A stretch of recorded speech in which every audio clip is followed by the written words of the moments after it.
এমন কোনোদিন আল্লাহর নবী সালাত আদায় করেননি যে সালাম ফেরার পূর্বে তিনি এই দোয়াটা পড়েননি। যখনই তিনি সালাত আদায় করেছেন, সালাম ফেরার পূর্বে তিনি বলেছেন, আল্লাহুম্মা ইন্নী আউযু বিকা মিন আযাবি জাহান্নাম, আল্লাহ আমি তোমার কাছে জাহান্নাম থেকে বাঁচতে চাই।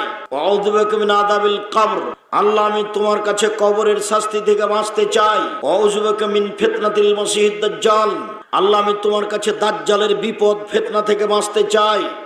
ওয়া আউযু বিকা মিন ফিতনাতিল মাহিয়া ওয়াল মামাত, আমি তোমার কাছে বাঁচতে চাই ইহকালের ফিতনা, আমি তোমার কাছে বাঁচতে চাই পরকালের ফিতনা, আমি তোমার কাছে বাঁচতে চাই ইহকালের ফিতনা হতে, আমি তোমার কাছে বাঁচতে চাই পরকালের ফিতনা হতে।